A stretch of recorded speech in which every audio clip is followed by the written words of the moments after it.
Zimbabwe, welcome back pamzinda pevanhu. Kubva kuvanhu by public demand. Neni wenyu wechidhaka. Super. So, Zimbabwe, news dziripo panews desk ende ndikuzodziverenga kwamuri. And it's important. A lot of things are happening, and things are always happening in Zimbabwe, and they're happening faster and faster and faster and faster. So, Zimbabwe, what is happening right now? Ndechekuti tiri kutaura kuti zvazotaugwa. Zvazonzi zvese bvu kuvanhu muZANU-PF muZimbabwe parliament Nhasi. So muZimbabwe muparliament mapisa and pana MP vabvunza a very important question. MP Masimirembwa muZimbabwe vabvunza mubvunzo about something very important, and I really appreciate that, because zvataura it's not political, but it's for the people. About mbuya nehanda feri vessel chikepe chekukutura vanhu hobo recently. So muZimbabwe MP vachitaura ivo kuti this is bad. What does it say about our system? And vachibva vabvunza mubvunzo wokuti iwo, tell me, is there any maintenance plan in this system? Right.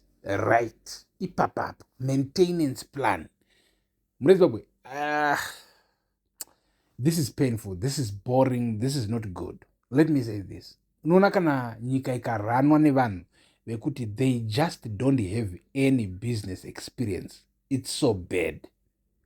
All they have is war experience, is holding guns experience, macomrade, vanoziva kuvata mumasango. But the problem is that after mukuvata masango, after taking the country by force, you cannot build the country by force. For the only way to build a country is if you are patient, if you are a real businessman who knows how to build a real sustainable business in a peaceful country. Kwete in a war zone, kwete munyika iri muhondo, no, but in a peaceful country. But unfortunately, these guys right now in Zimbabwe, they know nothing about that. Comrade vabvunza vakati, we have seen mapurchases emazupko kasingaperi. And the thing is, mazupko anotengwa ari mabrand new. Omhanya marodhom, 1 year, in fact, 6 months, 8 months, 1 year. Tumayutong to China. 1 year, 1 year, 6 months. And then all of a sudden, the whole fleet yemazupko apakwa garage akafa. Because in the first place, there was no maintenance plan. And then do you mean kuti you are accusing President Mnangagwa kuti he doesn't know kuti zvinofana kumaintainiwa, he doesn't know kuti zvinofana to keep operational and profitable, which is the very important thing, profitable. Zupco, even if it's a parastatal, it's a company in Nika, it must be profitable on its own. Because if it's not profitable, it's not sustainable. You are just looking at a disaster waiting to happen if it's not sustainable. But these guys don't understand that part. You have to have my mechanics. You have to, if the government cannot maintain servicing its own vehicles, kuti Zupuko, a parastatal, mabaz hana any scheduled maintenance plan in Uzkama. This is nonsense. That's why everything Zimbabwe chiri old, chiri kuluka nonsensical. Even the problem is that they keep building new things. They think the resolution is to build something new. But something new will get old. Will get, building kana pasina maintenance. And yet they never come up with a maintenance plan. For a parastatal yakafana Zupuko. For mbuya nehanda feri chikepe chakafanana nechiri kusenga vanhu every day. It's just like kana chafa ndo pacho panogadzigwa pafa pacho ipapapo. And you see, Mnangagwa, ZANU-PF, these things muZimbabwe, izvinhu zvakadhakwa izvo. Zvinhu zvakadhakwa hazvina order. Let me talk about this, because these are very important issues and they must be fixed urgently. Otherwise, we are going nowhere as a country. Now, let me talk. Zimbabwe, kana uri leader ukaona ukarega corruption ichita run rampant ichizara everywhere, hauzi leader, ungoriwo mbavha iri pachigaro, and you are not going anywhere. Hakuna kunoenda nyika kana if corrupt people are being tolerated.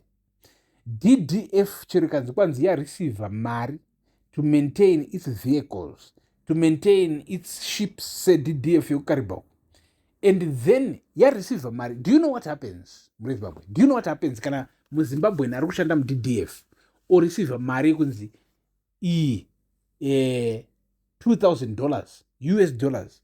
Make sure that every 3 months, in fact every 3 months, make sure that you spend this $2,000 pakumaintaina chikepe icho. Do you know what happens?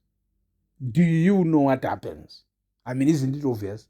Kuti mufesi yeye ari kureceive mari iyoyo anenge akangomira kuti chikepe chife ogadzirisa, ende kakwanzi chikepe chafa oil filter kana chaita sei chakati chikazoti, unongotenga icho chocho oreplace chikepe chodzokera paroad. But chinonzi service, chinonzi maintenance, it's overall check up. Murezimbabwe kutarisa machine yose woona kuti is it still in condition, what needs to be changed, what needs to be serviced, what needs to be welded. Do you understand that part? But anenge ari muoffice muDDF anenge angomira kuti amake sure kuti kana iye every 3 months pari kupinda 2,000 for check up yechikepe yemaintenance, iye unenge wangomira kuti maybe after 6 months chikepe chikafa chikazwa chafa chinhu che$300 otenga ichocho chete, the rest of the money iri muhomwe make. But how are these people surviving doing these things? It's because the government doesn't hold them accountable. It's like, I mean, allegedly Mnangagwa is too busy, fighting some factional wars, stealing this, stealing that, Shafa Maruku, I should say, rather than focus on these important things that makes a state a state. Zvikoro zvamuri kuona zvakavakwa mabuildings asingaperi. These buildings, some of them, ma-engineers, anenge akamadesigner, ma-architects, machichi, vanenge vakataura kuti every 3 years you must repaint. Pendai zvikoro izvi zvakare, check tumakomba twavapo, check macracks, and then maintain them. And the budget vanenge vakatokudza kuti on this much money, this is how you maintain this school to remain new. To my headmasters, turi busy totishiba. Chikoro muRezimbabwe chiri chikoro chine mablock 6-7 chiri kufanira kuva neloni, chiri kufanira kuva neschool garden, chiri kufanira kuva everything. But headmaster unenge achiti mari yekuti abhadhare magarden boy ari kufanira kumaintaina lawn, ari kufanira kumaintaina maflowers, maruva pachikoro, ari kufanira kuita sei, uri kuitora iso wesa muhomwe make osiyana nezvemaruva, osiyana nezvichii. Do you understand that part? Because system is rotten, chakavora. Chinhu ichi chiri kutungamirwa nevanhu vasingatombozivi cho isystem chii. Kubva kuna 1980 pavakapinda mugovernment, ukavabvunza kuti how many of those days were you sober over these 46 years, mazuva iwawo haasviki kana 5 days munhu asina kutora zvinodhaka, haasviki 5 days in 46 years. So vanhu vakadhakwa, havane nazvo, chavo kungoda madrugs, kungoda zvinodhaka kuda nevakadzi, nekutora mari yenyika yemahara yatakuudza iri kubva kumaresources emahara takapiwa naMwari, maralithium mana gold. Handiti votenga maRolls Royce, votengera mabhebhi maRange Rover, votengera mabhebhi maLamborghini. Tisi kutaura tichidreama, tirozviziva zvinhu izvi. We have seen evidence yezvinhu izvi. Izvi tirikunzwa kuti pana Collins Mnangagwa mubhebhi wake anga ari mukadzi wechi2 wechi3 or whatever, ari mujere chafure nyika uyu, zvakazodai bwanga neLamborghini, mukazowanikwa marijuana, mukazowanikwa amorphidine, mukazowanikwa chakati. All these bad things we know. So where can we go muRezimbabwe kana tine vanhu vakadai so pasinazvo?